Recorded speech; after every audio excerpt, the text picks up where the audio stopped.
Hello student, तो हम देखने जा रहे हैं वर्क पावर एनर्जी और सर्कुलर के कंसेप्चुअल टेस्ट के सॉल्यूशन। तो पहले मैं डिस्कस करूंगा 1 to 15 तक के सॉल्यूशन, फिर आगे हम देखेंगे। तो इंपॉर्टेंट प्रॉब्लम बताते जाऊंगा, वो मार्क करते जाना। तो सबसे पहले आता है प्रॉब्लम नंबर 1, इसको इंपॉर्टेंट लिखो, ठीक है ना। इस तरीके का प्रॉब्लम काफ़ी इंपॉर्टेंट प्रॉब्लम है, आपको एक लाइन में करना मैं सिखा रहा हूँ किस तरीके से करते हैं। देखो, a particle of mass m is moving in a circular path of constant radius r such that centripetal acceleration is varying with time as ac equals to, तो हमें centripetal acceleration का variation दे रखा है, ac equals to k square r t square where k is some constant, the power delivered by the particle by the force acting on it. तो हमें power निकालनी है। अब पहले ये सोचो, सर्कुलर मोशन में पावर देता कौन है? सेंट्रिपिटल पावर नहीं देता, टेंजेंशियल फोर्स पावर देता है। तो पावर निकालने का पहला तरीका है टेंजेंशियल फोर्स निकालो, वेलोसिटी निकालो, दोनों का डॉट प्रोडक्ट ले लो। दूसरा रास्ता जो मैं बोल रहा था 1 लाइन का, वो ये है। वो पावर करती क्या है? पावर होती क्या है? Rate of doing work. और वर्क करता कौन है? Tangential force. किस में करता है वर्क? करता मतलब उसका जो वर्क है वो किस काम में आता है? तो वो वर्क पार्टिकल की काइनेटिक एनर्जी चेंज करने के काम में आता है, ठीक है ना, यानी स्पीड चेंज होती है। तो टेंजेंशियल फोर्स की वजह से टेंजेंशियल एक्सेलरेशन आता है जो कि स्पीड चेंज करता है, जिसकी वजह से काइनेटिक एनर्जी चेंज होती है। तो पावर निकालने का एक और भी तरीका है सर्कुलर मोशन में, और वो ये है कि power is equals to rate of change of kinetic energy. तो मतलब आप D k by d T कर दो, आपका काम एक लाइन में चल जाएगा। अब कैसे करो वो देखो। हमें दे रखा है सेंट्रिपिटल एक्सेलरेशन, कितना दे रखा है? K square R T square. Formula डालो, यहां से वी स्क्वायर की वैल्यू आ जाएगी। तो V square by R equals to K square R T square. V square की वैल्यू आ गई K square are square T square, ठीक है ना। अब सेकंड स्टेप देखो, क्योंकि स्पीड आ चुकी है, अब अंडर रूट लेने की जरूरत भी नहीं है। हमें काइनेटिक एनर्जी निकालनी है, तब हम डिफरेंशिएट कर पाएंगे। अब हम काइनेटिक एनर्जी का फॉर्मूला लगा रहे हैं,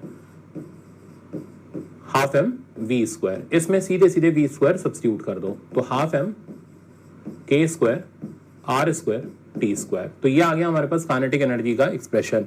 अब लास्ट स्टेप, अब हम डिफरेंशिएट करके पावर निकाल लेते हैं। तो power equals to d k by d t, और इसका आप डिफरेंशिएट करोगे तो टी स्क्वायर का डिफरेंशिएशन हो जाएगा 2t, 2 और 2 कैंसिल हो जाएगा, आंसर आ जाएगा m k square are square times t, और 2 और 2 हमने कर दिया कैंसिल आउट। तो ये हो गई सर्कुलर मोशन में टेंजेंशियल फोर्स की वजह से दी जाने वाली पावर, जिसने पार्टिकल की काइनेटिक एनर्जी को चेंज कराया। तो ऑप्शन आप देखोगे m k square are square T square, तो टी स्क्वायर नहीं टी, तो ऑप्शन नंबर बी करेक्ट है। तो था ना इंपॉर्टेंट प्रॉब्लम, और कंसेप्ट उससे भी बढ़िया। अब चलते हैं नेक्स्ट प्रॉब्लम पर। सेकंड प्रॉब्लम, इसमें हमें निकालना है पार्टिकल का work done in first 1 second. Equation दे रखी है हमें किसकी? Horizontal surface as a function of time, displacement time की इक्वेशन दे रखी है। कैसे करेंगे देखो। अब कई बच्चे सोचते हैं हम पहले एक्सेलरेशन निकाल लेते हैं, फोर्स निकालेंगे, फिर हम उसको इंटीग्रल एफ डी एक्स लगाएंगे। मत करो, जब भी X as a function of T दे रखा है, वेलोसिटी निकालो और वर्क एनर्जी थ्योरम लगा दो, ठीक है ना। तो हम यहाँ पर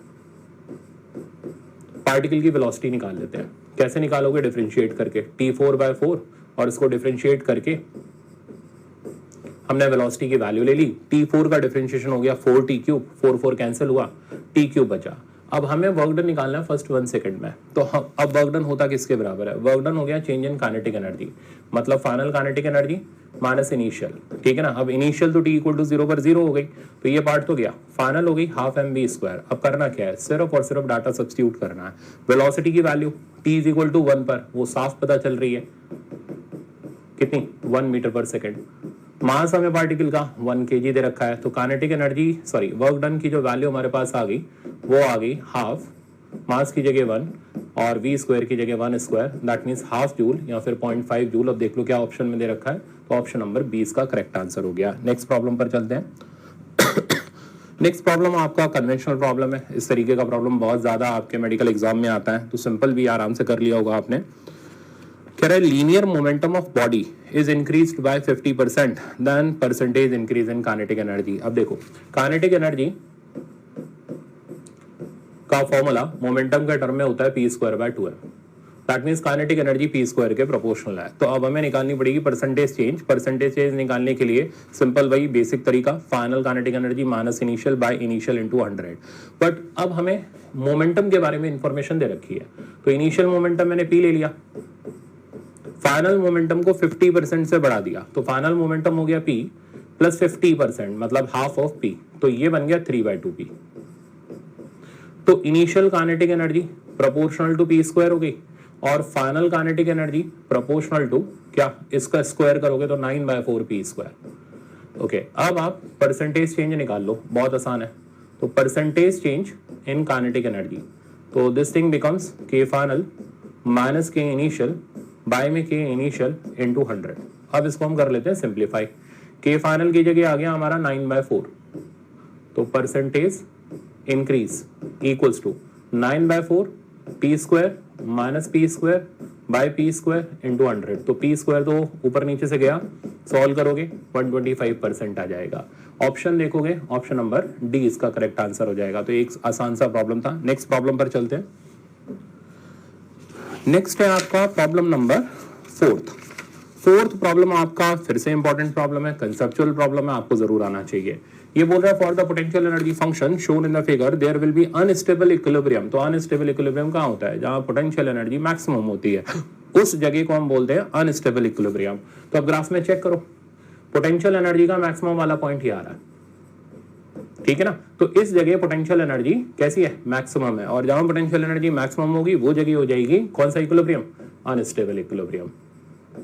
तो इस हिसाब से तो आंसर आपका फटाफट से आ जाएगा और वो ऑप्शन नंबर बी हो जाएगा, ठीक है ना। नेक्स्ट प्रॉब्लम देखते हैं, फिफ्थ वाला। अब फिफ्थ वाला प्रॉब्लम कह रहा है the power applied to particle varies as a function of time. तो पावर टाइम की आपको इक्वेशन दे रखी है, हमें पता करना है change in kinetic energy between t equals to 2 से t इक्वल टू 4। तो जैसा मैंने फर्स्ट प्रॉब्लम में कंसेप्ट लगाया, सेम मैं इसके अंदर कंसेप्ट लगा रहा हूं, ठीक है ना। वहां हमने क्या किया था, काइनेटिक एनर्जी से पावर निकाली थी, यहाँ पावर से काइनेटिक एनर्जी का चेंज निकालेंगे। तो देखो,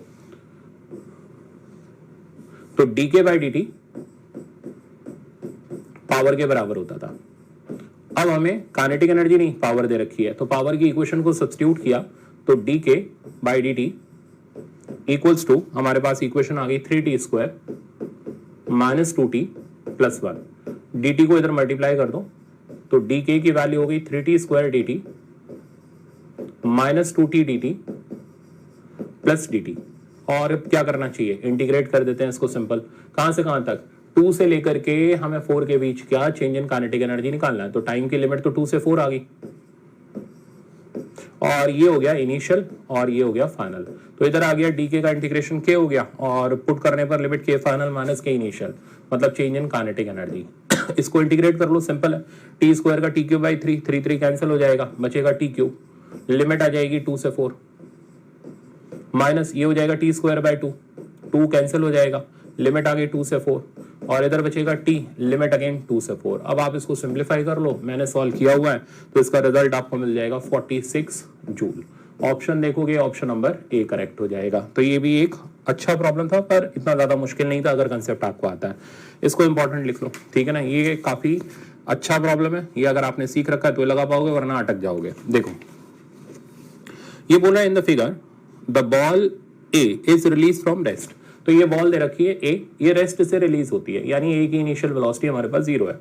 अब ये रिलीज होते ही नीचे की तरफ जाना स्टार्ट करेगी। अब ये बोलता क्या है,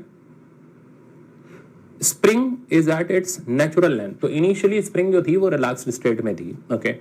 अब क्या होता है, for the block b of mass m to leave contact with the ground at some stage. तो हम चाहते हैं कि ये ब्लॉक बी जो है ये कॉन्टैक्ट छोड़ दे। अब कॉन्टैक्ट कब छोड़ेगा, जब यहाँ की नॉर्मल रिएक्शन 0 हो जाए, मतलब ऊपर लगने वाला स्प्रिंग फोर्स mg को बस मतलब ओवरकम करना जैसे ही स्टार्ट करेगा वहीं पर वो कॉन्टैक्ट छोड़ देगा। तो लिमिटिंग कंडीशन kx बराबर mg लेते हुए चलेंगे, ओके। आगे, the minimum mass of A must be. तो कम से कम ए का मास बता दो, तो ए का मास हम स्मॉल m ले लेते हैं। अब इसको छोड़ते ही ये ए वाला पार्टिकल नीचे की तरफ जाना स्टार्ट करेगा। तो मान लो ए वाला पार्टिकल यहां तक पहुंचा, और यहां तक पहुंचते ही स्प्रिंग इतनी इलोंगेट हो गई कि उसने बस इसको उठाना स्टार्ट कर दिया। तो ये बन गई एक लिमिटिंग कंडीशन। तो यहां पहुंचने पर अगर ए की वेलोसिटी 0 हो गई तो इस वक्त ए का मास कहलाएगा मिनिमम, और अगर 0 नहीं हुई तो इसका मतलब हमने उससे ज्यादा मास ले रखा है। तो अब इसमें कंडीशन लगाते हैं, तो ऊपर लगा kx, नीचे लगा mg, और लिफ्टिंग की कंडीशन पहले हमने बना ली कि इस वक्त kx इक्वल्स टू mg है, और अगर हल्का सा भी ये नीचे निकल गया तो kx ज्यादा हो जाएगा mg से और ब्लॉक कांटेक्ट छोड़ के हवा में आ जाएगा। तो यहां से हमारे पास x की वैल्यू आ गई mg/k। ओके, बट हमें x को निकालना नहीं था, हमें निकालना था m का मिनिमम मास। अब कैसे निकालें? यहां से यहां तक जब यह मास आया तो इसकी फोर्सेस जो है वो पूरी की पूरी कंजर्वेटिव है, दैट मीन्स यहां पर सिस्टम की मैकेनिकल एनर्जी कंजर्व्ड है। तो ये रेफरेंस ले लेते हैं। अच्छा, जितनी स्प्रिंग इलोंगेट हुई होगी उतना ही ब्लॉक नीचे भी आया होगा। तो अब हम लगाने जा रहे हैं मैकेनिकल एनर्जी कंजर्वेशन, ठीक है ना, ध्यान से देखना। तो के आई प्लस यू आई, के F plus U F, initial kinetic energy इस पार्टिकल की जीरो हो गई।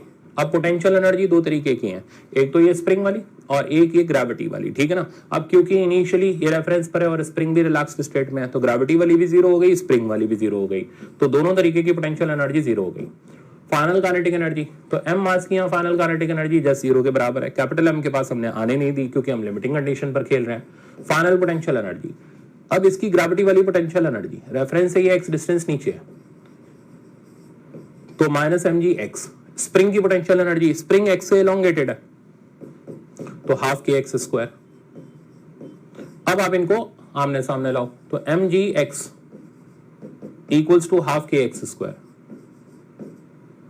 ये पोर्शन कैंसिल हुआ, यहां से हमारे पास रिजल्ट आया m ji equals to half k x. अब x की हम जो वैल्यू निकाल चुके थे या के एक्स की जो वैल्यू निकाल चुके थे उनको सब्स्टिट्यूट कर देते हैं। तो जैसे ही इसको सब्स्टिट्यूट करेंगे तो M G equals to half, ये बन गया कैपिटल एम जी, जी से जी कैंसिल करा तो m की मिनिमम वैल्यू हमारे पास आ गई कैपिटल M/2। तो अगर स्मॉल m कैपिटल M का आधा होगा तो उसे छोड़ने पर कैपिटल M बस उठने ही वाला होगा, ठीक है ना। अगर हमने इसे हाफ से ज्यादा कर दिया तो ये वाला ब्लॉक भी कॉन्टैक्ट छोड़ करके हवा में आ जाएगा, ठीक है ना, और फिर फ्रीली अंडर ग्रेविटी ये दोनों मूव करना स्टार्ट कर देंगे। ऑप्शन का आंसर देखोगे तो सी करेक्ट हो जाएगा। नेक्स्ट प्रॉब्लम देखते हैं।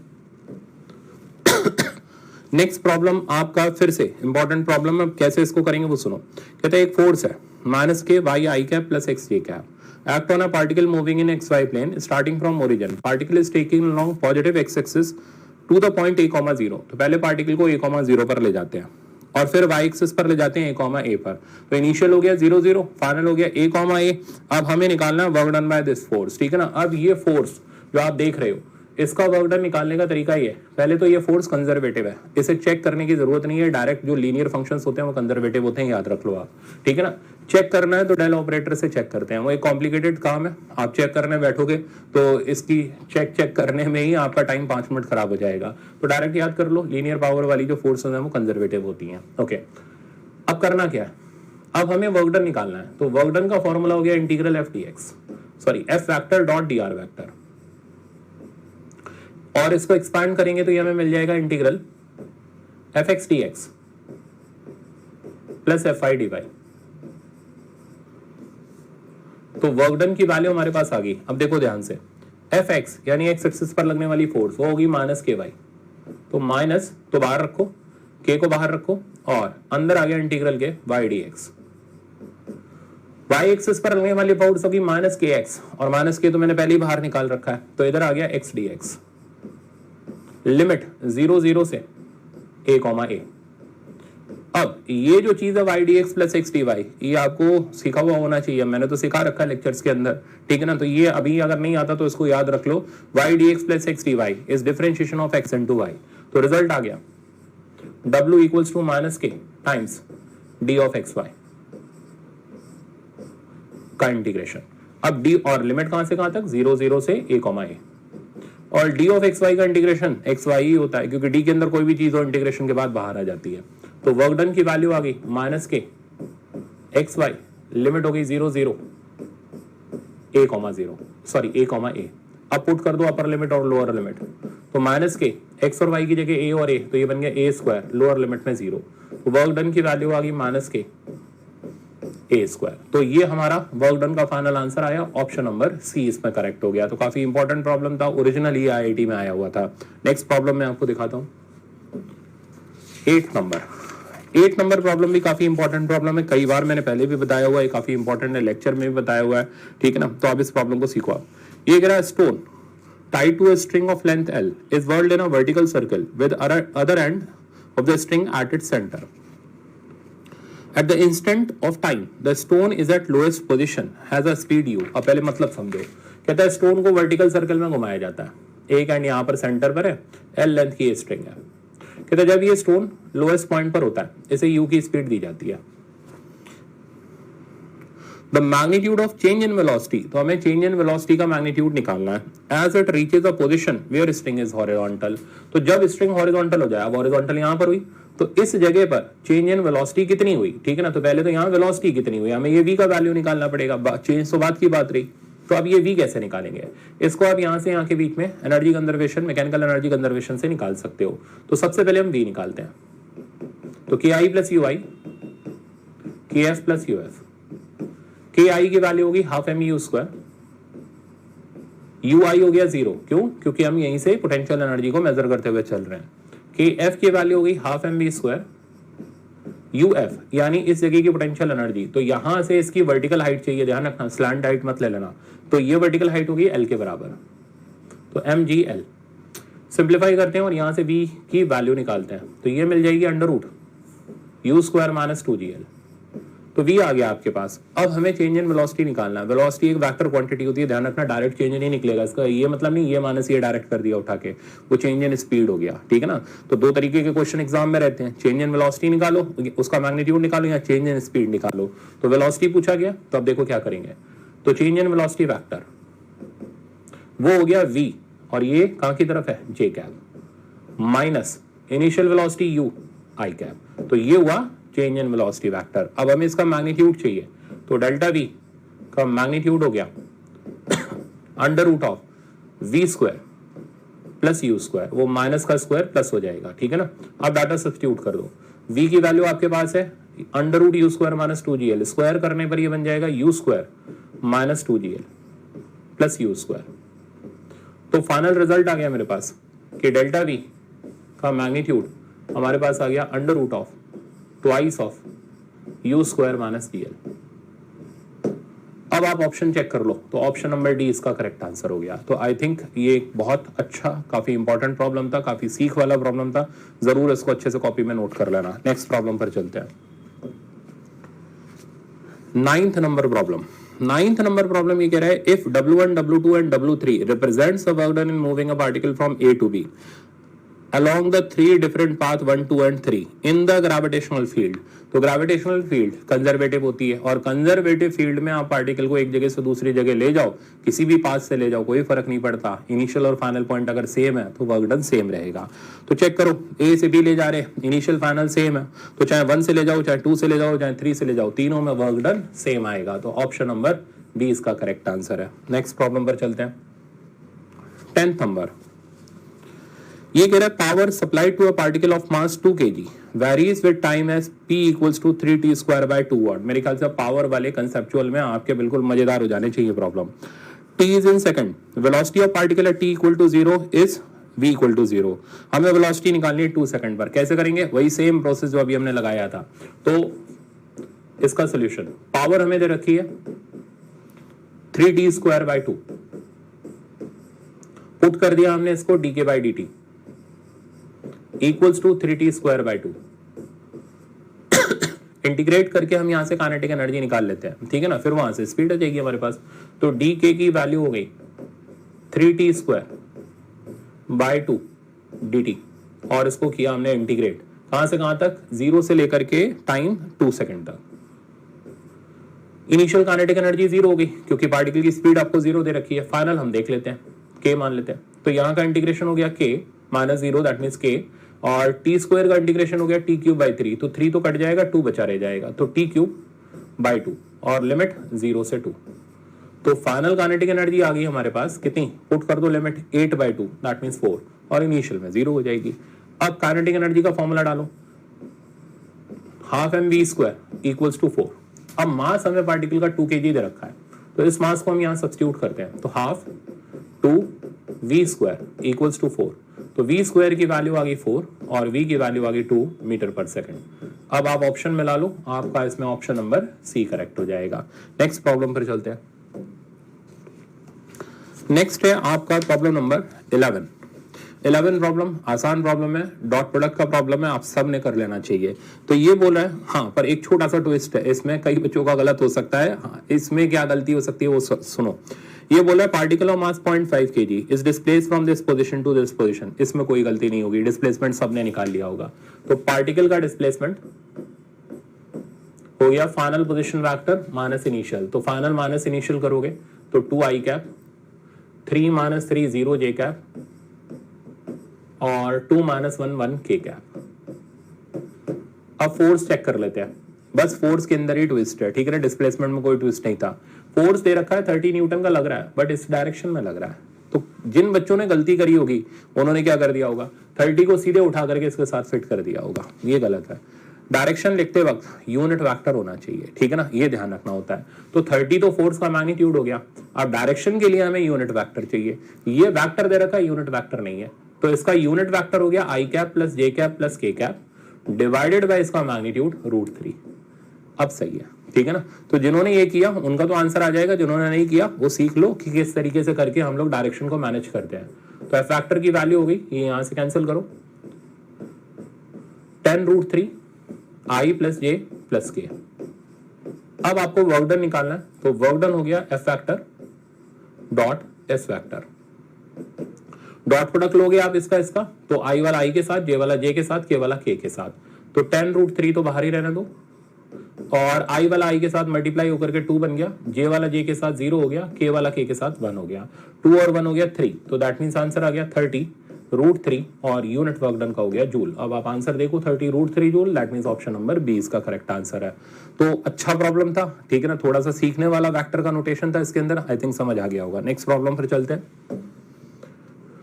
ये कह रहा है work done in time t on a body of mass m which is accelerated from rest to speed v in time t1 as a function of time t is given by।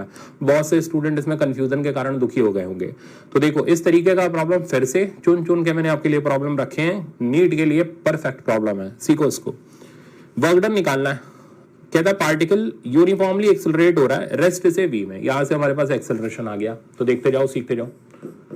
तो v equals to u plus at, u हो गया 0, velocity a की velocity v की attain करिए in time t1 तो a t1, यहां से मेरे पास a की वैल्यू आ गई which is equals to v by t1, ठीक है ना, ये फर्स्ट इक्वेशन हो गई।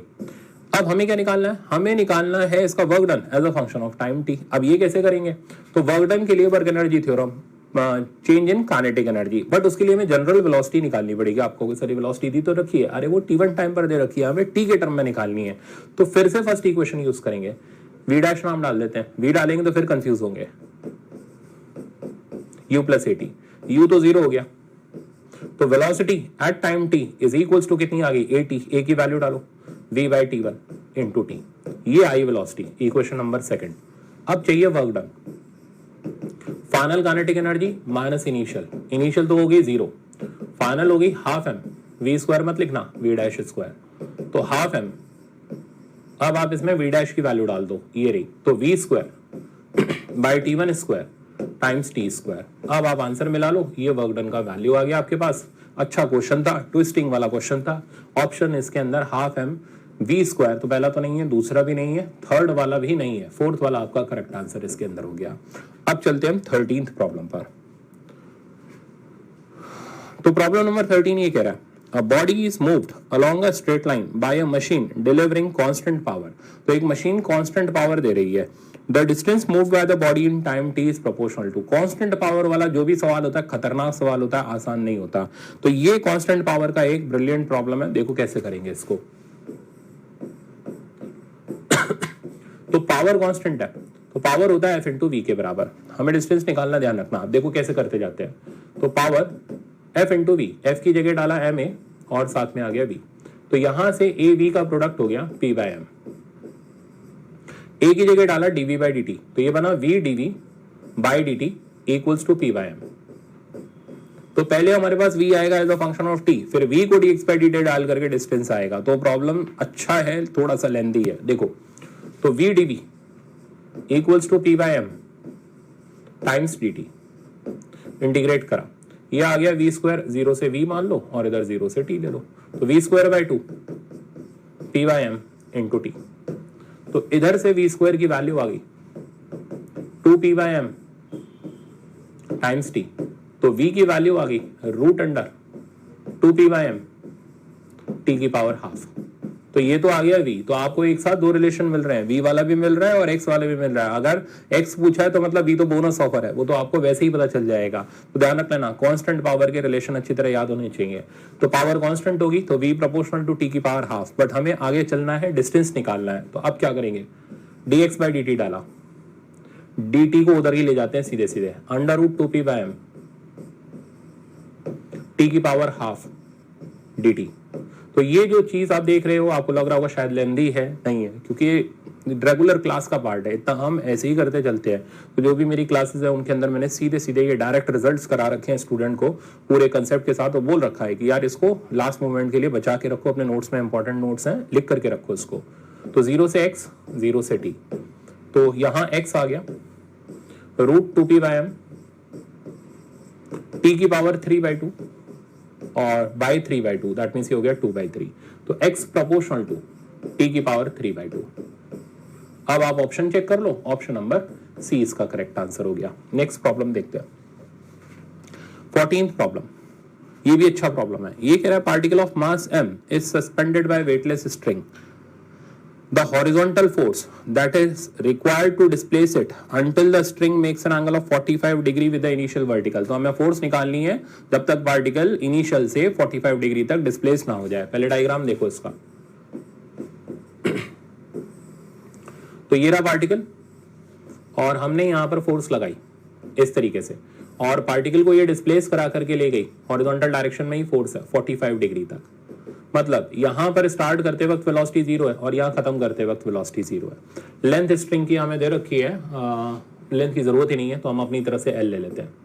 ओके, अब हमें ये फोर्स की वैल्यू निकालनी है। कैसे निकालोगे, देखो ये कोई इक्विलिब्रियम तो है नहीं, इक्विलिब्रियम होता तो एक्सेलरेशन 0 होता है, यहाँ वेलोसिटी 0 है, एक्सट्रीम पोजीशन है, यहाँ पर एक्सेलरेशन 0 नहीं है। तो जिन बच्चों ने गलती करी होगी फोर्स बैलेंस करने की, उनका आंसर खराब हो गया होगा। अब कैसे इस सवाल को अटेम्प्ट करेंगे वो देखो। हमें लगाना पड़ेगा वर्क एनर्जी थ्योरम। ये फोर्स एजेंट का काम कर रही है, तो आप वर्क एनर्जी का जो मैंने ब्रह्मास्त्र बताया हुआ है वो यूज करो। W agent plus W non conservative, delta K plus delta U। Non conservative है नहीं, कोई फ्रिक्शन है नहीं, चेंज इन काइनेटिक एनर्जी 0 हो गई क्योंकि फाइनल भी 0 है, इनिशियल भी 0 है। तो एजेंट का वर्क डन हो गया चेंज इन पोटेंशियल एनर्जी, यानी final potential energy minus initial.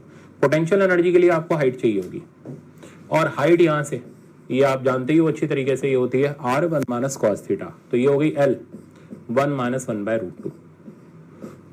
तो पोटेंशियल एनर्जी तो आ गई। अब फोर्स का वर्क डन लिखने के लिए हमें इस फोर्स को डिस्प्लेसमेंट, जिस डायरेक्शन में फोर्स हो उस डायरेक्शन का डिस्प्लेसमेंट से मल्टीप्लाई करना पड़ेगा। तो ये हो गया इसका एक्स एक्सिस का डिस्प्लेसमेंट। कैसे निकालोगे, ऑब्वियसली ये राइट एंगल ट्रायंगल, ये अपॉन ये sin 45, तो ये बन गया L/√2। ठीक है ना। तो हमारे पास दोनों चीज आ गई, डिस्प्लेसमेंट भी आ गया, हाइट भी आ गई। तो पुट करते हैं, तो वर्क डन हो गया F into L/√2। Final potential energy mg L 1 minus 1/√2। Initial obviously 0 हो गई। अब इसको सिंप्लीफाई करते हैं, देखो L तो कैंसिल हो गया, तो F की वैल्यू आ गई √2 भी कैंसिल हो जाएगा, mg √2 माइनस 1। तो ये एक काफी अच्छा प्रॉब्लम था जो जनरली स्टूडेंट्स को नहीं आता, ठीक है ना, या फिर वो गलत कर देते हैं इस प्रॉब्लम को फोर्सेस बैलेंस करने के चक्कर में। तो इसको भी आप इंपॉर्टेंट मार्क कर लो। नेक्स्ट प्रॉब्लम, नेक्स्ट प्रॉब्लम आपका है सिंपल कंसेप्चुअल प्रॉब्लम है। ये बोल रहा है elastic string of unstretched length L, तो नेचुरल लेंथ हमें L दे रखी है, फोर्स कांस्टेंट K दे रखा है, is stretched by small length x, तो उसको इलोंगेट किया गया x लेंथ से। तो डायग्राम बनाते हैं। तो ये रही स्प्रिंग जो कि रिलैक्स्ड स्टेट में L लेंथ की है, और इसका स्प्रिंग कांस्टेंट K दे रखा है, इसको x लेंथ से इलोंगेट किया गया। तो ये रहा इसका elongation which is x। Okay, फिर it is further stretched by another small length y, तो इसको और खींच दिया गया y लेंथ से। अब क्या करना है, the work done in the second stretching, तो वर्क डन निकालना। अब ये वर्क डन किसके बराबर होगा, सेकंड स्ट्रेचिंग, मतलब यहां से यहां B से C बोल लो उसको। तो work done during B to C is equals to change in potential energy, ठीक है ना। तो चेंज इन पोटेंशियल एनर्जी लिखोगे तो potential energy at C minus potential energy at B, potential energy at C। अब ये पोटेंशियल एनर्जी लिखते वक्त हमें एलोंगेशन चाहिए होता है, एलोंगेशन ये नहीं है, एलोंगेशन रिलैक्स्ड स्टेट से होता है, ये ध्यान रखना आपको। तो एलोंगेशन C पर आ गया हाफ के, और कितना x प्लस वाई, का whole square minus elongation b पर ये हो गया हाफ के एक्स स्क्वायर। अब इसको करते हैं सिंप्लीफाई, तो वर्क डन हो गया, हाफ के कॉमन ले लो और x प्लस वाई का whole square minus x square, तो आइडेंटिटी लग जाएगी a square minus b square, यहाँ ओपन भी कर सकते हो ए प्लस बी के होल स्क्वायर से, चॉइस आपकी है। तो रिजल्ट आ जाएगा ए प्लस बी हो गया 2x प्लस वाई और a माइनस बी करोगे तो y बचेगा। अब आप ऑप्शन ढूंढ लो, ऑप्शन के लिए y मल्टीप्लाई तो नहीं करना, तो हमें सीधे सीधे ऑप्शन दिख रहा है, डी वाला इसका करेक्ट आंसर हो गया। तो ये थे 1 to 15 तक के सॉल्यूशन, और इसमें इंपॉर्टेंट आपको समझ आ गए होंगे, उनको जरूर मार्क कर लेना, फिर से कर लेना उनको, और अच्छी तरीके से स्ट्रॉन्ग होने चाहिए। नेक्स्ट सेक्शन में हम देखेंगे प्रॉब्लम नंबर 16 से लेकर के 30 तक के solution. Thank you so much. Hello student, तो अब हम देखने जा रहे हैं 16 से लेकर के 30 तक के सॉल्यूशन। तो प्रॉब्लम नंबर 16 बहुत ही सिंपल कंसेप्चुअल प्रॉब्लम है और मेरे ख्याल से आपने कर लिया होगा। 16 में पूछ रहा है कि potential energy of A system can be, तो पोटेंशियल एनर्जी पॉजिटिव भी हो सकती है, नेगेटिव भी हो सकती है, जीरो भी हो सकती है, तो तीनों तरीके के ऑप्शन पॉसिबल हैं, तो ऑल ऑफ द अबव इसका करेक्ट आंसर है। 17 पर आते हैं। 17 कह रहा है choose the statement which is not true, ठीक है ना, तो ध्यान से देखना, तो जो स्टेटमेंट करेक्ट नहीं है that we have to choose from these options. तो पहला ऑप्शन कह रहा है it's work not dependent on the path followed, तो कंजर्वेटिव का वर्क पाथ के ऊपर डिपेंडेंट नहीं होता, तो ये स्टेटमेंट करेक्ट है और हमें ढूंढनी है incorrect.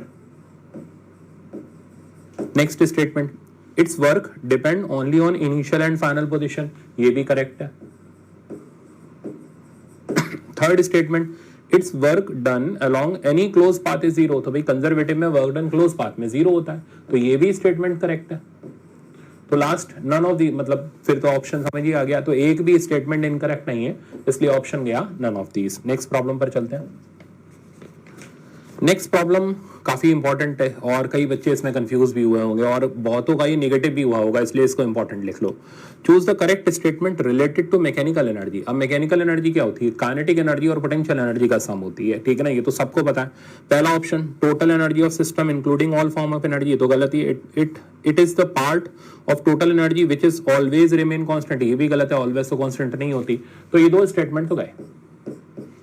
It is the sum of macroscopic kinetic energy and potential energy, मतलब मैक्रोस्कोपिक का मतलब हो गया कि हम जो मैक्रोस्कोपिक पार्टिकल, जैसे आप देख रहे हो मैक्रोस्कोपिक है, माइक्रोस्कोपिक नहीं है, मतलब इलेक्ट्रॉन प्रोटॉन उनको हम ऑब्जर्व नहीं कर रहे, तो इसकी काइनेटिक और पोटेंशियल एनर्जी का सम वो मैकेनिकल एनर्जी है। माइक्रोस्कोपिक मतलब इलेक्ट्रॉन्स के पास जो काइनेटिक एनर्जी है उसके सम को हम नहीं बोलते मैकेनिकल एनर्जी, तो मैकेनिकल एनर्जी में जो काइनेटिक और पोटेंशियल एनर्जी का सम आता है वो मैक्रोस्कोपिक काइनेटिक एनर्जी और पोटेंशियल एनर्जी होती है, माइक्रोस्कोपिक नहीं होती। अब ये बात अगर आपको पता है तो ऑप्शन आपका सही हो गया होगा, नहीं तो फिर आपका ऑप्शन गलत हो गया होगा। तो it is the sum of all the kinetic and potential energy, ये ऑप्शन गलत है। It is the sum of macroscopic kinetic and potential energy, ये स्टेटमेंट सही है। तो बहुत से बच्चे सी और डी में कंफ्यूज हुए होंगे, तो सोल्यूशन अब इसका अच्छी तरह ध्यान कर लो, एग्जाम के लिए लिख करके रख लो, क्योंकि आया तो बहुत सारे बच्चों का गलती होना तय है। नेक्स्ट प्रॉब्लम पर चलते हैं। 19th ये सिंपल न्यूमेरिकल है, इसमें हमें इंस्टेंटेनियस पावर निकालनी है। अब पावर क्या होती है, फॉर्मूला क्या, फोर्स और वेलोसिटी का डॉट प्रोडक्ट।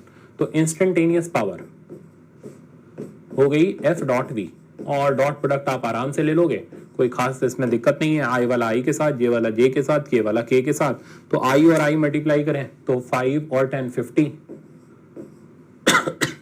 3 और 10 -30 और इधर 6 और 20 120। अब फाइनल जो इसका सिंप्लीफाई करोगे तो ये आंसर आ रहा है 140 वॉट। तो ऑप्शन नंबर आप देख सकते हो इसमें, या जूल पर सेकंड लिख लो, तो ऑप्शन नंबर सी करेक्ट है। नेक्स्ट प्रॉब्लम, ये भी कंसेप्चुअल प्रॉब्लम है। ये कह रहा है particle is moving along circular path with constant speed, तो सर्कुलर पाथ में कांस्टेंट स्पीड से घूम रहा है, तो कांस्टेंट स्पीड से घूमने पर सर्कुलर मोशन होता है यूनिफॉर्म, जिसमें सिर्फ और सिर्फ एक ही एक्सेलरेशन होता है, कौन सा, सेंट्रीपिटल। तो आप चेक करो, तो यहाँ स्पीड भी, यहाँ भी, यहाँ भी, यहाँ भी, तो एक्सेलरेशन हो गया सेंट्रीपिटल, फॉर्मूला v²/r। यहाँ पर भी एक्सेलरेशन सेंट्रीपिटल, फॉर्मूला v²/r। यहाँ पर भी सेंट्रीपिटल, सेम फॉर्मूला, यहाँ पर भी सेंट्रीपिटल, सेम फॉर्मूला। क्या कह रहा है, the acceleration of particle is constant in, तो एक्सेलरेशन ऑफ पार्टिकल, तो आप चेक करो, इसका मैग्नीट्यूड तो कांस्टेंट है बट डायरेक्शन अलग अलग जगह पर अलग अलग है, पर वो सेंटर की तरफ डायरेक्टेड है। अब इस स्टेटमेंट का मतलब वेक्टर फॉर्म में देखोगे, यहाँ -i cap -j cap +i cap +j cap, तो नोटेशन तो चेंज हो रहा है ना, डायरेक्शन तो चेंज हो रहा है, बट रह कहाँ की तरफ रहा है, सेंटर की तरफ। तो centripetal acceleration is constant in magnitude but variable in direction. तो ऑप्शन हो गया is constant in magnitude, that means option number A correct है। नेक्स्ट प्रॉब्लम पर चलते हैं, प्रॉब्लम नंबर 21। ये कह रहा है checkup the only correct statement in the following. तो हमें सिर्फ करेक्ट स्टेटमेंट आइडेंटिफाई करनी है। अब देखिए क्या कहता है, a body has constant velocity and still it can have varying speed. तो वेलोसिटी कांस्टेंट है बट स्पीड वेरिएबल है, तो ऐसा नहीं हो सकता। वेलोसिटी अगर कांस्टेंट है इसका मतलब मैग्नीट्यूड और डायरेक्शन दोनों चेंज नहीं कर रहे, ठीक है ना। तो वेलोसिटी का मैग्नीट्यूड जब हम लेंगे तो ही हमें स्पीड मिलेगी, तो स्पीड जो होगी वो भी कैसी हो जानी चाहिए, कांस्टेंट होनी चाहिए। तो ध्यान रखना, अगर वेलोसिटी कांस्टेंट है तो स्पीड मस्ट बी कांस्टेंट। तो पहला ऑप्शन इनकरेक्ट है और हमें ढूंढना है करेक्ट ऑप्शन। ओके, दूसरा, a body having constant speed but it can have varying velocity, ये पॉसिबल है। कैसे, सर्कुलर मोशन में बॉडी कांस्टेंट स्पीड से घूम रही है बट वेलोसिटी का डायरेक्शन देखो कंटिन्यूअसली चेंज कर रहा है। तो body can have constant speed but with variable velocity and that में वेरी इन डायरेक्शन। तो ये ऑप्शन हमारा करेक्ट है। तीसरा ऑप्शन देखते हैं, a body having constant speed can not have any acceleration. तो ये तो गलत ही हो गया क्योंकि सर्कुलर पाथ में कांस्टेंट स्पीड है बट एक्सेलरेशन कौन सा हो गया, सेंट्रिपिटल हो गया। तो ये स्टेटमेंट इनकरेक्ट है। Fourth option, a body in motion under a force acting upon it must have work done upon it. तो अगर फोर्स लग रही है बॉडी के ऊपर तो उस पर वर्क डन भी होना चाहिए, ऐसा कोई जरूरी नहीं है। मैंने इस बोर्ड को यूं करके फोर्स लगाई, क्या इसका कोई वर्क डन है? नहीं, क्योंकि डिस्प्लेसमेंट जीरो है। तो ऐसा बिल्कुल भी जरूरी नहीं है, फोर्स लग रही है तो वर्क डन होगा ही होगा, डिपेंड करता है, हो भी सकता है नहीं भी हो सकता है। तो this statement is also incorrect. तो अब तो आपको समझ आ गया होगा कि करेक्ट स्टेटमेंट सिर्फ बी वाला है। नेक्स्ट प्रॉब्लम 22, ये कह रहा है particle is moving in a circular path and it's acceleration vector is making an angle of 30 degree with the velocity vector. तो डायग्राम बनाते हैं, पार्टिकल सर्कुलर पाथ में घूम रहा है, एक्सेलरेशन का जो वेक्टर है वो वेलोसिटी वेक्टर से, ये रहा एक्सेलरेशन वेक्टर, ये एंगल 30 डिग्री का बना रहा है। अब क्या करना है, हमें ratio of centripetal to tangential acceleration निकालना है। एक लाइन का काम है, कई बच्चे इसमें कंफ्यूज हो गए होंगे, यार इसका कंपोनेंट कर लो। तो इधर साइड का कंपोनेंट सेंट्रिपिटल एक्सेलरेशन बन जाएगा विच इज a sin 30 और इसका वैल्यू कितना हो गया a/2, और इधर साइड का कंपोनेंट टेंजेंशियल एक्सेलरेशन बन जाएगा विच इज a cos 30 और वैल्यू हो गया इसका a√3/2। अब क्या करना है, रेशियो तो लेना है, खत्म हो गया काम। किसका किसका रेशियो, सेंट्रिपिटल टू टेंजेंशियल, तो AC/AT। तो ये अपॉन ये करोगे तो आंसर मिल गया 1/√3, 2 कैंसिल हो गया। तो अब आप ऑप्शन देख लो, ऑप्शन सी करेक्ट आंसर है। नेक्स्ट प्रॉब्लम पर चलते हैं। नेक्स्ट है 23, ये एक अच्छा प्रॉब्लम है और इसमें मेरे ख्याल से आया ही नहीं होगा, बहुत से बच्चों का आंसर आया भी होगा तो नेगेटिव कर दिया होगा। अब इस प्रॉब्लम में कैलकुलेशन भी अच्छी है, इंपॉर्टेंट लिख लो, और इसका सोल्यूशन भी अच्छा है। देखो, a point moves along the circle with velocity v = 80। तो एक पार्टिकल सर्कुलर पाथ में चल रहा है और उसकी वेलोसिटी किसी इंस्टेंट पर 80 के बराबर है। अब चेक करो, ये v वेरिएबल है तो इसका मतलब यहाँ पर दो तरीके के एक्सेलरेशन होंगे, सेंट्रिपिटल भी होगा और टेंजेंशियल भी होगा। सेंट्रिपिटल डायरेक्ट आ जाएगा, टेंजेंशियल निकालने के लिए हमें dv/dt करना पड़ेगा।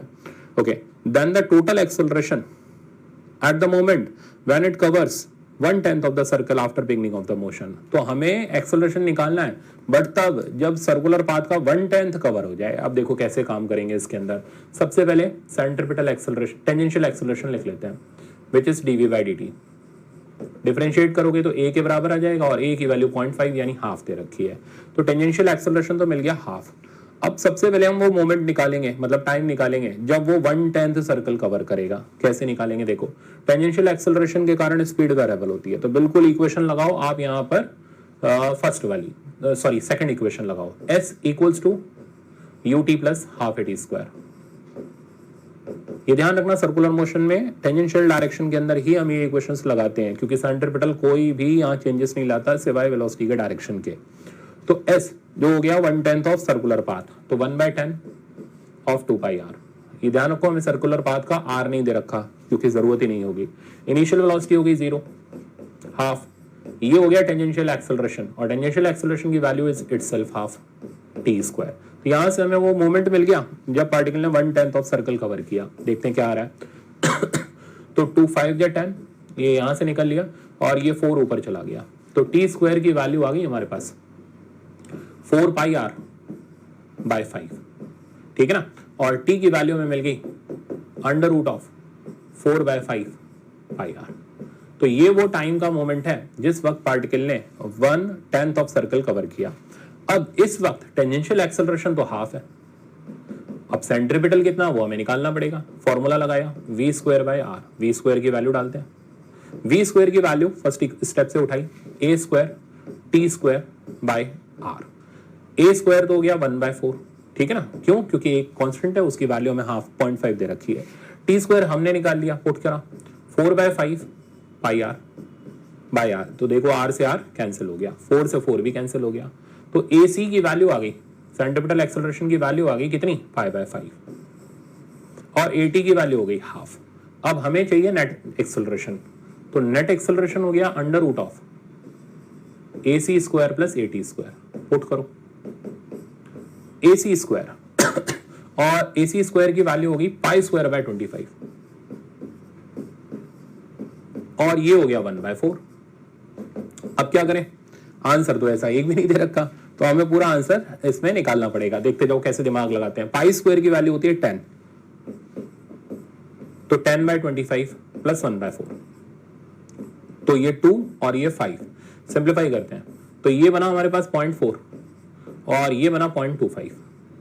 सॉल्व करने पर यह आया अंडर रूट ऑफ 0.65।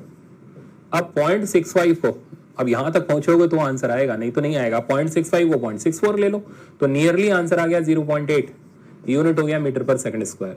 तो जब 1/10 ऑफ सर्कल कवर करेगा तो नेट एक्सेलरेशन की वैल्यू 0.8 मीटर पर सेकंड स्क्वायर होगी। That means option number d इसका करेक्ट आंसर है। इसको इंपॉर्टेंट लिखो, वापस से सॉल्व करना, ठीक है ना। नहीं आया हो तो ये जरूर आना चाहिए आपको, तो एक बार वापस से सॉल्व करना। नेक्स्ट प्रॉब्लम देखते हैं। नेक्स्ट है 24th, ये भी एक स्टैंडर्ड प्रॉब्लम है कंपटीशन के लिए। रिलेटिव एंगुलर वेलोसिटी कैसे निकालते हैं, ध्यान से देखो।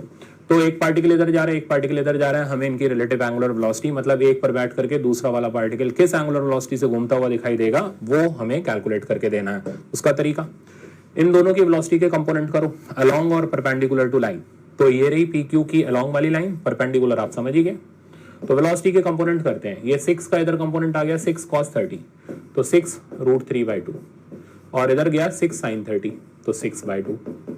सिमिलरली इसकी वेलोसिटी का इधर कंपोनेंट 8 cos 30, तो 8 √3/2, और इधर कंपोनेंट गया 8 sin 30 यानी 8/2।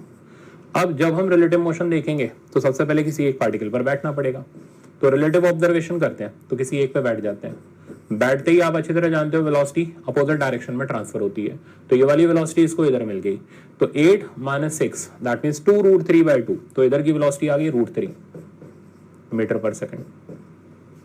ये दोनों आपस में ऐड हो गए और ये रिजल्ट हमारे पास आ गया 7 मीटर पर सेकंड। अब ये डिस्टेंस इसके बीच के रेडियस का काम करेगा और ये डिस्टेंस हमें दे रखा है 10 मीटर। अब हमें क्या चाहिए, रिलेटिव एंगुलर वेलोसिटी। तो हम रिलेटिव तो ऑब्जर्व कर रहे हैं, एंगुलर वेलोसिटी के लिए हमें क्या चाहिए होता है, v = r ओमेगा। v होती है टेंजेंशियल वेलोसिटी, तो ये वेलोसिटी हमारे लिए टेंजेंशियल वेलोसिटी का काम कर रही है। तो ओमेगा रिलेटिव की वैल्यू आ गई v tangential by r। v tangential हो गया 7, r हो गया 10, आंसर मिला 0.7 और यूनिट आप समझ गए रेडियन पर सेकंड। ऑप्शन ढूंढते हैं, डी ऑप्शन इसका करेक्ट आंसर है। नेक्स्ट प्रॉब्लम पर चलते हैं 25, ये भी अच्छा प्रॉब्लम है। 25 नंबर प्रॉब्लम ये कह रहा है, a particle of mass m is fixed to one end of a light spring of force constant k and unstretched length l। तो ये नेचुरल लेंथ में हमारे पास स्प्रिंग है और इसको ओमेगा से घुमा दिया। Increase in length of spring हमें पता करके देनी है, तो क्या होगा, इस पे बाहर की तरफ सूडो फोर्स लगाते हैं, तो जैसे ही सूडो लगेगी तो ये मास बाहर की तरफ इलोंगेट होकर के चला जाएगा। इलोंगेशन ये x ले लो, नेचुरल लेंथ l है, तो ध्यान रखो बाहर की सूडो फोर्स जिसका फॉर्मूला mr ओमेगा स्क्वायर होता है, ठीक है ना, r की जगह काम करेगा l + x। तो बाहर जो सूडो फोर्स लगी उसका फॉर्मूला हो गया m l + x omega square, अंदर की तरफ आ गया kx। दोनों को बैलेंस करते हैं, तो kx m ओपन कर लो इसको, l omega square mx omega square, इसको इधर लाओ तो x कॉमन हो गया, k - m omega square equals to ml omega square. यहां से मेरे पास x की वैल्यू आ गई ml omega square by k minus m omega square. तो ये एलोंगेशन आया और इसके हिसाब से आप ऑप्शन देखोगे, ऑप्शन नंबर बी करेक्ट है। नेक्स्ट प्रॉब्लम पर चलते हैं। नेक्स्ट प्रॉब्लम फिर से आपका एक बढ़िया सा कंसेप्चुअल है, अब इसको समझो। ये कह रहा है body moving along an uneven horizontal road surface with constant speed. तो स्पीड हर जगह कांस्टेंट है। हमें पता करना है normal reaction A B C में से कहां पर ज्यादा होगी। देखो जब ये बॉडी ए वाले पॉइंट पर होगी तो ये रहा ए वाला पॉइंट, तो पहले एक सर्कल बनाओ, ये बना यहां का सर्कुलर पाथ। अब फोर्सेस लगाओ, तो इधर लगी नॉर्मल रिएक्शन ए की वजह से, सरफेस की वजह से, इधर आया एम जी, सेंटर इधर की तरफ है तो ये हो गया इसका centripetal acceleration A C. Equation बनाते हैं तो N A minus M G equals to M we square by radius of curvature at A. तो नॉर्मल रिएक्शन एट ए आ गई M G plus M we square by R A. ठीक, similarly सी पर निकालोगे आप, बी पर अभी मैं थोड़ी देर में निकालता हूं। तो यहां पर निकालोगे आप तो यहां का सर्कल ये बड़ा सर्कल बना, ठीक है ना, क्योंकि यहां थोड़ा कर्व फ्लैट है। तो नॉर्मल रिएक्शन सी की सेम प्रिंसिपल लगाएंगे और सेंट्रीपिटल इधर, तो नॉर्मल रिएक्शन एट सी आ गया M G plus M we square by R C. तो पहले तो इनमें डिसाइड कर लो, तो जिसका रेडियस बड़ा उसका नॉर्मल रिएक्शन छोटा, तो सी और ए में से तो ए ज्यादा है, ये तय हो गया। अब बी को चेक करते हैं। बी वाले पर सर्कल ये बना, पार्टिकल यहां पर है, नॉर्मल बाहर लगा, एम जी नीचे आया, सेंट्रीपिटल भी नीचे आ गया, ठीक है ना। अब यहां की इक्वेशन बनाओगे तो एन बी की वैल्यू उल्टा इक्वेशन बनेगा, M G minus N B, ठीक है ना, equal to M B square by R. तो एन बी की वैल्यू आ जाएगी M G minus M B square by R B. तो अब पहले तो ये डिसाइड कर लो भाई, यहां तो प्लस आ रहा है तो इसका मतलब ये दोनों इससे तो ज्यादा ही होंगे, ठीक है ना। अब इन तीनों में सबसे ज्यादा कौन होगा, जिसका रेडियस सबसे छोटा होगा। तो मैं पूरा ऑर्डर लिख दे रहा हूं, तो एन ए सबसे बड़ा, फिर एन सी और फिर सबसे छोटा आ गया एन बी, ठीक है ना। तो ये हमारे पास पूरा परफेक्ट इसका कंसेप्चुअल तैयार हुआ। फिलहाल हमें ढूंढना था मैक्सिमम, तो मैक्सिमम कहां पर हो गया, ए पर मैंने आपको पूरा सोल्यूशन ही दे दिया डिटेल्ड। अब नेक्स्ट प्रॉब्लम देखते हैं। ये भी इसी तरीके का कंसेप्चुअल है। तो इसमें ये बोल रहा है motorcycle is going on an overbridge. तो एक मोटरसाइकिल ओवरब्रिज, तो ओवरब्रिज ऐसे होता है, ऊपर से यूं करके जाता है दो सरफेसेस के, इस पे मोटरसाइकिल जा रही है। साइकिल ही बना लो, मोटरसाइकिल बाद में देख लेंगे। तो ये कह रहा है एज मोटरसाइकिल असेंड्स, तो जैसे जैसे विद कांस्टेंट स्पीड, तो जैसे जैसे मोटरसाइकिल असेंड करेगी मतलब ऊपर जाएगी, नॉर्मल रिएक्शन बताओ क्या होगा। तो देखो इस जगह पर ले लो, ये एंगल थीटा हो गया, इधर side M G cos theta आ गया, बाहर साइड नॉर्मल रिएक्शन n1 आ गया, ठीक है ना। सेंट्रीपिटल एक्सेलरेशन यहाँ हो गया सेंटर की तरफ। इक्वेशन बनाई तो n की वैल्यू आ जाएगी M G cos theta minus M we square by R. ये हो गया normal reaction at first point. अब यहां पर बना लेते हैं, आइडिया सीधे सीधे लग जाएगा, बढ़ गया या कम हो गया। तो इस जगह पर नॉर्मल इधर हो गया, एम जी पूरा का पूरा नीचे हो गया, ये टॉप पर। तो normal reaction at top M G minus M B square by R. अब खुद चेक कर लो, तो यहाँ एम जी कॉस थीटा था, यहाँ पर एम जी आ गया, मतलब यहाँ से यहाँ जाने पर थीटा कम हो रहा है, थीटा कम होगा तो कॉस बढ़ेगा, उल्टा होता है, ये जितना बढ़ेगा नॉर्मल उतना बढ़ेगा, यानी नॉर्मल रिएक्शन इंक्रीज कर रही है। तो ऑप्शन नंबर ए करेक्ट हो गया। Next problem 28। तो ये तो सीधे फॉर्मूला बेस्ड है, मेरे ख्याल से आप सबने कर लिया होगा। एंगल ऑफ बैंकिंग निकालना है, सीधे formula tan theta equals to v square by R G. Next problem, ये अच्छा प्रॉब्लम है, कंसेप्चुअल है पर अच्छा है। ये बोल रहा है simple pendulum is oscillating without damping. Without damping मतलब कांस्टेंट एम्पलीट्यूड से, एम्पलीट्यूड उसका कम नहीं हो रहा।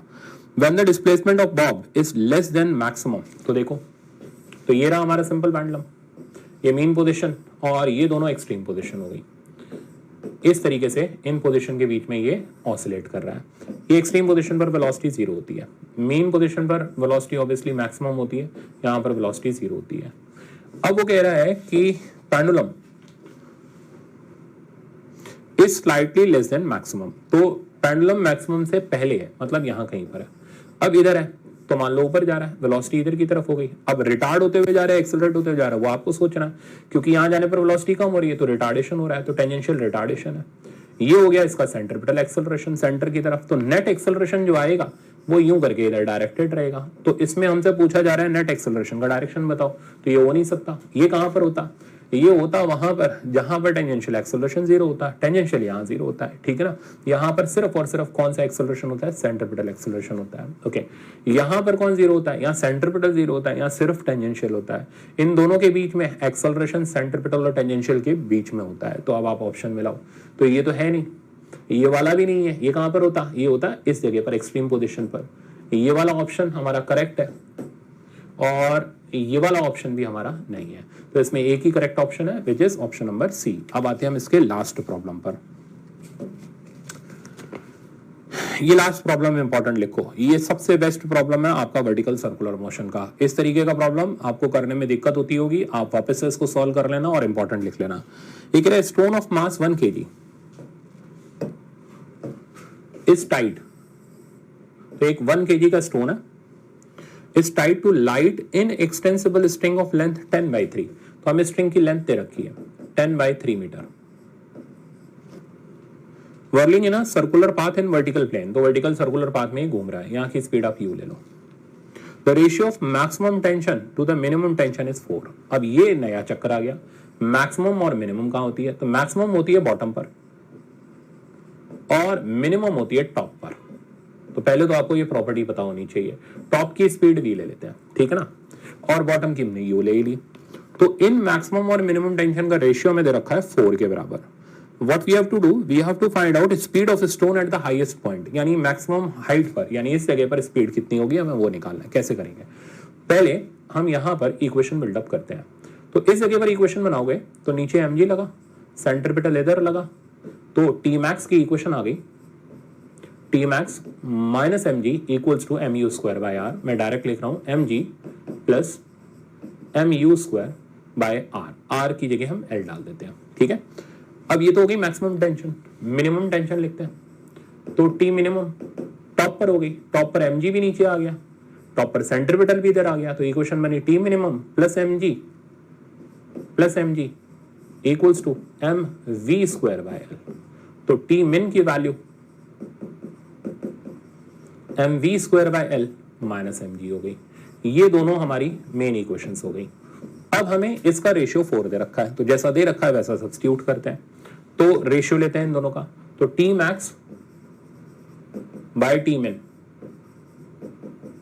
Equals to 4। तो ये सवाल वही कर पाएगा फटाफट जिसके कंसेप्ट बहुत तगड़े हो, इसलिए इस टाइप के प्रॉब्लम के लिए आपकी सर्कुलर पर कमांड होनी जरूरी है।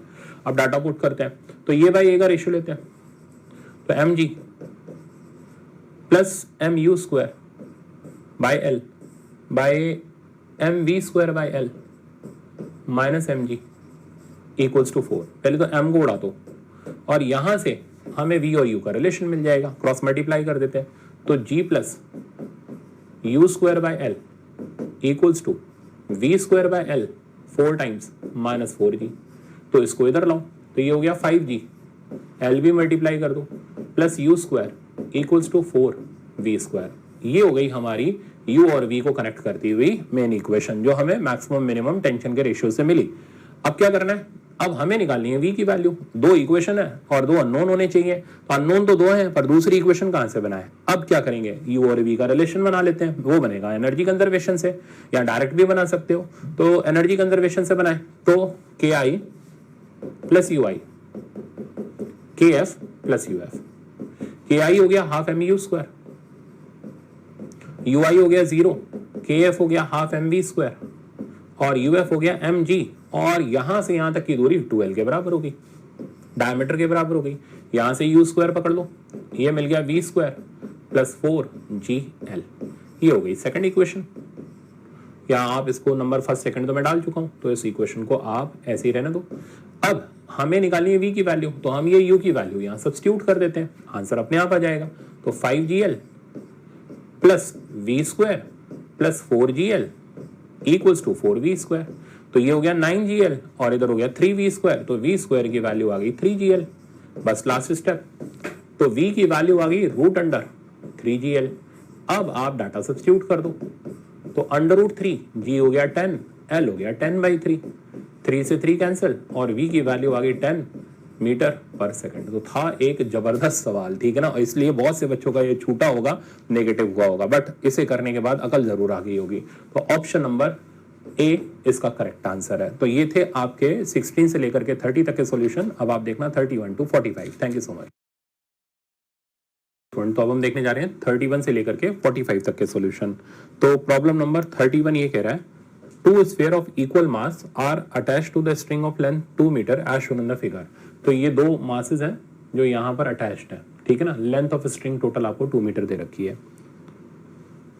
The string and the sphere are then rotated in horizontal circle about O at constant rate. The value of the ratio of tension in the string PQ and PO. तो हमें PO और PQ मतलब PQ by PO का ratio हमें निकाल करके देना है, ठीक है। तो अब किस तरीके से करेंगे वो देखो। तो सबसे पहले एक्सेस पे बैठ जाओ और बैठते ही ये मैं डायग्राम पहले यहाँ पर कंप्लीट कर लूँ। दोनों पार्टिकल के मास सेम है, m ले लेते हैं। ये लेंथ हो गई 1 मीटर और इधर की लेंथ भी हो गई 1 मीटर। अब एक्सिस के साथ बैठ करके जब आप घूमते हुए ऑब्जेक्ट को देखोगे तो उस पर बाहर की तरफ सूडो लगेगा। तो सूडो लगाते हैं। तो इस पे लगने वाला सूडो हो गया एम आर, आर की जगह आ गया 1 इंटू ओमेगा स्क्वायर, और इस पे लगने वाले सूडो का वैल्यू हो गया एम, रेडियस इसका हो गया 2 मीटर ओमेगा स्क्वायर। यहाँ की टेंशन आ गई T1 ले लो इसको, और ये हो गया T1, इधर हो गया T2। अब कहीं की भी टेंशन निकालनी है, फोर्सेस बैलेंस करके निकाल लो। तो T1 की value m into 2 into omega square हो गया, और T2 की वैल्यू निकालोगे तो ये इन दोनों सूडो के सम के बराबर हो जाएगा, that means m 3 omega square. अब हमें रेशियो किसका निकालना है, ratio in the tension, ratio of tension in PQ। तो PQ मतलब ये हो गया हमारा Q वाला पॉइंट और इधर हो गया P वाला point, that means T1 is to T2 का रेशियो निकालना है। तो T1 बाई T2 का रेशियो हमारे पास हो गया, सिंपल सीधे डिवाइड मार लो 2/3। ऑप्शन इसमें बी करेक्ट हो गया। नेक्स्ट प्रॉब्लम देखते हैं, प्रॉब्लम नंबर 32 के प्रॉब्लम के अंदर ये एक कंसेप्चुअल प्रॉब्लम है। ये बोला stone of mass m is tied to a string of length l and rotated in a circle with constant speed v. If the string is released, then the stone will fly. तो string release करते tension गायब हो जाएगी। Stone कहाँ की तरफ जाएगा, जहाँ की तरफ वेलोसिटी होगी। अब वेलोसिटी कहाँ होती है, टेंजेंशियल डायरेक्शन में होती है। तो स्टोन अगर सर्कुलर पाथ में स्ट्रिंग काट दें या स्ट्रिंग को छोड़ दें तो वो टेंजेंशियल डायरेक्शन में जाना शुरू हो जाएगा। करके देख लो घर पे प्रैक्टिकल, एक पत्थर उठाओ, धागे से बांधो, घुमाओ और स्ट्रिंग छोड़ दो, कहाँ निकलेगा, सीधे टेंजेंट की तरफ जाएगा। तो ऑप्शन आ गया tangential direction, tangentially outward. Okay, next problem देखते हैं 33। Centrifugal force is considered as pseudo force when.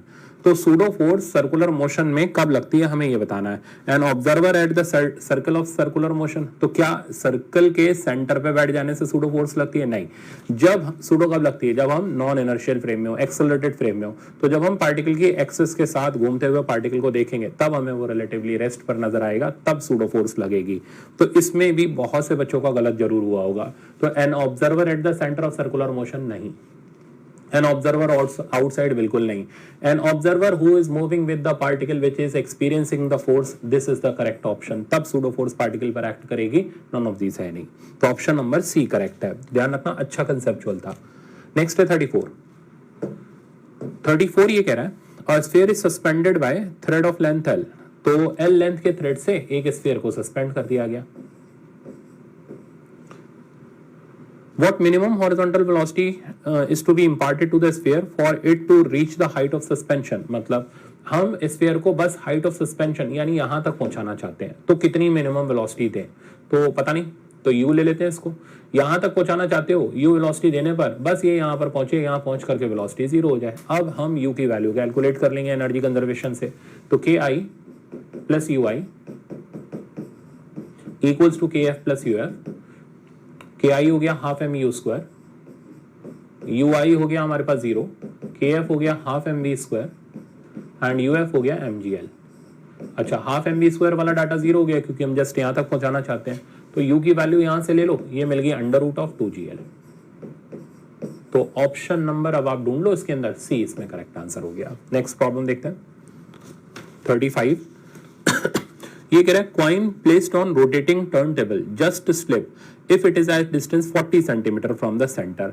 तो कॉइन की स्लिपिंग का सवाल है, पहले एक बार इसका कंसेप्ट देखते हैं। तो ये रोटेटिंग डिस्क रही, ओमेगा से मान लो घूम रही है, और ये कॉइन आपने यहाँ पर रख दिया, यहाँ से r डिस्टेंस पर। एक्सेस पे बैठ जाओ और बाहर की तरफ सूडो लगाओ। तो ये लगा एम आर ओमेगा स्क्वायर का सूडो, क्या कर रहा है, बाहर निकालने की कोशिश कर रहा है। अंदर रोकेगा कौन, स्टैटिक फ्रिक्शन। कब तक रोकेगा, जब तक एफ एस मैक्स ना हो जाए। तो म्यू एस एम जी अंदर लगाया, इक्वेट किया, तो M R omega square equals to mu S M G. M से एम कैंसिल हुआ, रिजल्ट आ गया R omega square equals to mu S G. अब क्या करना है, अब ये बोल रहा है पहले 40 सेंटीमीटर पर रखा हुआ था तो वो जस्ट स्लिप करने वाला था, एंगुलर वेलोसिटी डबल कर दी तो बताओ कहां पर स्लिप करेगा। तो भाई म्यू एस जी तो वही है, आर चेंज कर रहे हो, ओमेगा चेंज हो रहा है। तो अब कैसे चेंज हो रहा है तो साफ दिख रहा है, R inversely proportional to omega square. तो मैं सीधे सीधे इक्वेशन बना लेता हूं, R one omega one square R two omega two square. आपने एंगुलर वेलोसिटी डबल कर दी, पहले ओमेगा ले लो बाद में 2 ओमेगा ले लो। तो पहले का डिस्टेंस 40 इंटू ओमेगा स्क्वायर, बाद में हमें निकालना है, और नई एंगुलर वेलोसिटी होगी 2 omega, that means 4 omega square. ये यहां से गया, R2 का वैल्यू आ गया 10 सेंटीमीटर। तो 10 सेंटीमीटर के डिस्टेंस पर रखने पर अब वो स्लाइड करने लगेगा जब पार्टिकल की एंगुलर वेलोसिटी को हम डबल कर देंगे। ऑप्शन नंबर ए करेक्ट है। नेक्स्ट प्रॉब्लम पर चलते हैं। नेक्स्ट है आपका 36, ये भी इंपॉर्टेंट है, ये भी स्टैंडर्ड प्रॉब्लम है। अब ये प्रॉब्लम क्या कह रहा है, particle rest on top of hemisphere of radius R. तो एक हेमिस्फीयर है, उसके टॉप पर यहां पर एक पार्टिकल रेस्ट पर है, रेडियस इसका हेमिस्फीयर का आपको आर दे रखा है। बोल रहा है the small horizontal velocity that must be imparted to the particle if it is to leave the hemisphere without sliding down. तो हेमिस्फीयर पे रखे हुए इस पार्टिकल को हम कितनी मिनिमम वेलोसिटी दे कि ये यहीं से कांटेक्ट छोड़ करके निकल जाए। कांटेक्ट छोड़ने की कंडीशन नॉर्मल रिएक्शन 0, पहले फोर्स लगाओ, एन ऊपर लगा, एम जी नीचे लगा, सेंट्रीपिटल सेंटर की तरफ आ गया, तो M G minus N equals to M we square by R. अब आप यहाँ कॉन्टैक्ट छुड़ाना चाहते हो, नॉर्मल 0 कर दो, यहां से वेलोसिटी की वैल्यू आ गई अंडर रूट आर जी। तो जब हम स्फीयर के ऊपर रखे हुए पार्टिकल को अंडर रूट आर जी या इससे ज्यादा की वेलोसिटी देते हैं तो ये इसके साथ कांटेक्ट में नहीं चल पाता, ये तुरंत कांटेक्ट छोड़ करके चला जाता है, और कांटेक्ट छोड़ करके जाएगा तो पैराबोलिक पाथ में जाएगा। एक और क्वेश्चन पूछ लेते हैं, कितने डिस्टेंस पर गिरा, तो वो आप हॉरिजॉन्टल प्रोजेक्टाइल की ट्रेजेक्टरी की equation half G X square by U square लगा के निकाल सकते हो, ठीक है ना। बट इसमें पूछा नहीं है इसलिए मैं निकाल नहीं रहा। तो ऑप्शन आ गया V equal to under root G R, मतलब सी वाला करेक्ट है। नेक्स्ट प्रॉब्लम देखते हैं। A car is moving with speed 30 meter per second on a circular path of radius 500 meter. Its speed is increasing at the rate of 2 meter per second square. Net acceleration, तो भाई speed बढ़ रही है तो non uniform circular motion है, दो तरीके के एक्सेलरेशन होंगे, सेंट्रीपिटल और टेंजेंशियल। तो सेंट्रीपिटल तो हमें मिल गया v स्क्वायर बाई आर से। कार की स्पीड हमें दे रखी है 30 मीटर पर सेकंड, तो ये हो गया 900, रेडियस हो गया 500, तो ये हो गया 9/5। ओके, और जिस रेट से स्पीड बढ़ रही है मतलब टेंजेंशियल एक्सेलरेशन, इसकी वैल्यू हमें दे रखी है 2 मीटर पर सेकंड स्क्वायर। अब नेट एक्सेलरेशन, अब आपको ध्यान है इसके अंदर एक सवाल ऐसा पहले भी आया था, इसी तरीके से कैलकुलेशन के अंदर अटके थे, ठीक है ना। अब इसमें भी कैलकुलेशन परेशान करेगी, रास्ता मैं बता रहा हूं। देखो 9/5 को नियरली उठा करके 2 ले लो, हो गई मुसीबत खत्म अब, ठीक है ना। तो इस तरीके से स्मार्ट वर्क करना पड़ता है। तो नियरली उठा के 2 ले लो, देखो हमने ज्यादा लिया है, आएगा 2 से थोड़ा सा कम, तो हमारा जो आंसर आएगा वो एग्जैक्ट से थोड़ा सा कम आएगा, मैनेज कर लेंगे। तो यहाँ पुट करते हैं, तो 4 + 4 तो ये हो गया 8 यानी 2√2। अब √2 की वैल्यू 1.4 डालोगे तो ये बन जाएगा 2.8। तो आंसर जो आएगा 2.8 से थोड़ा सा कम। अब ऑप्शन देख लो, 2.8 से थोड़े से कम में हमारा एक ही ऑप्शन फिट बैठ रहा है, वो है ऑप्शन नंबर बी। ऐसे करके कैलकुलेशन से बचा जाता है।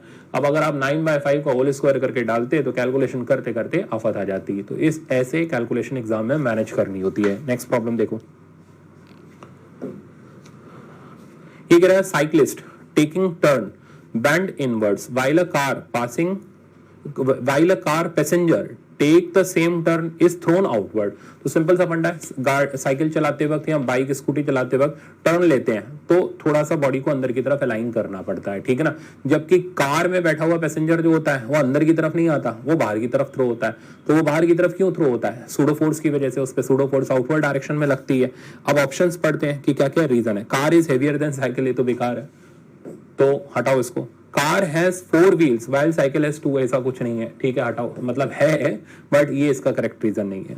Difference in the speed of 2, ये भी नहीं है। अब एक ही ऑप्शन है चौथा, इसको देखो, cyclist has to counteract the centrifugal force while in the case of car only the passenger is thrown by this force. तो ये करेक्ट ऑप्शन है, पैसेंजर पर लगने वाली फोर्स उसको बाहर की तरफ फेंक देती है, जबकि साइक्लिस्ट को उस फोर्स को एनकाउंटर करने के लिए, क्योंकि वो उसको टॉर्क भी देती है अगर आपने पढ़ा हो तो उसको बॉडी को अंदर की तरफ अलाइन करना पड़ता है, तब mg का टॉर्क और सूडो का टॉर्क बैलेंस करते हैं और साइक्लिस्ट एक परफेक्ट मोशन में हॉरिजॉन्टल सर्कुलर पाथ पे साइकिल को मूव करा पाता है। तो ऑप्शन नंबर डी इसका करेक्ट आंसर है। नेक्स्ट प्रॉब्लम पर चलते हैं। 39 कह रहा है the minimum velocity with which car driver must traverse a flat curve of radius 150 meter, coefficient of friction is इतना to avoid skidding। तो maximum speed on a horizontal circular track is under root mu s r g, standard formula direct लगा लो। Mu S की value आपको question में दे रखी है 0.6, r हो गया 150 मीटर, g की वैल्यू हो गई 10, तो ये हो गया हमारा अंडर रूट 900 और फाइनल आंसर आ गया 30 मीटर पर सेकेंड। तो आंसर नंबर बी का, ऑप्शन नंबर बी करेक्ट है। नेक्स्ट प्रॉब्लम देखते हैं, प्रॉब्लम नंबर 40, ये भी अच्छा कंसेप्चुअल है। ये बोल रहा है AR and AT represents radial and tangential, radial मतलब सेंट्रीपिटल भी बोल सकते हो, centripetal and tangential acceleration, the particle का मोशन में भी सर्कुलर इफ, सर्कुलर मोशन के लिए दो ही तरीके के होते हैं, यूनिफॉर्म या नॉन यूनिफॉर्म। सेंट्रीपिटल दोनों में ही होता है, ठीक है ना, यूनिफॉर्म में टेंजेंशियल नहीं होता, नॉन यूनिफॉर्म में टेंजेंशियल होता है।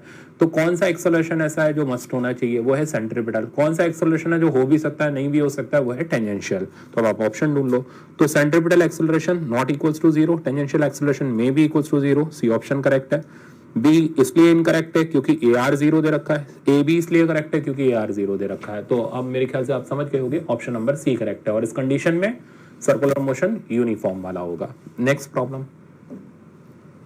41, ये कह रहा है ball from height h along the slope move on a perfect frictionless circular track of radius r as shown in the figure. If the ball just move on the circular track without falling downward, the minimum height from where the ball should be released is। हमें height पता करनी है, simple problem है। तो limiting condition यहाँ की क्या होती है कि इधर की वेलोसिटी होनी चाहिए अंडर रूट 5 r की, तब जाकर के ये सर्कुलर पाथ को लूप आउट कर पाएगी। अब ये वेलोसिटी आई कहाँ से, यहाँ की पोटेंशियल एनर्जी काइनेटिक एनर्जी में कन्वर्ट हुई, तो लगा दिया energy conservation, mgh equals to half m u square, u की जगह वैल्यू डाल दो, तो mgh equals to half m, u square की जगह आ गया 5rg, तो h की वैल्यू आपको मिल जाएगी 5r/2। तो ये मिनिमम हाइट होनी चाहिए, इससे कम हाइट से अगर छोड़ा तो सर्कुलर पाथ लूप आउट नहीं हो पाएगा। ऑप्शन नंबर बी करेक्ट हो गया। नेक्स्ट प्रॉब्लम, नेक्स्ट है 42 वाला प्रॉब्लम, ये भी अच्छा प्रॉब्लम है, इंपॉर्टेंट लिख लो। ये बोल रहा है in the track shown in the figure section AB is a quadrant of circle of 1 meter radius in vertical plane, okay, a block is released at A, तो ब्लॉक को A से छोड़ा जाता है और स्लाइड्स विदाउट फ्रिक्शन, यहां से यहां तक ये सरफेस हमें स्मूथ दे रखा है, मतलब कोई फ्रिक्शन प्रेजेंट नहीं है और यहां पर वेलोसिटी 0 है। Until it reaches B, तो ये ब्लॉक B पर पहुंचता है और आप अच्छी तरह देख सकते हो यहाँ की पोटेंशियल एनर्जी पूरी तरीके से काइनेटिक एनर्जी के अंदर कन्वर्ट हुई है, मतलब मैकेनिकल एनर्जी कंजर्व्ड है।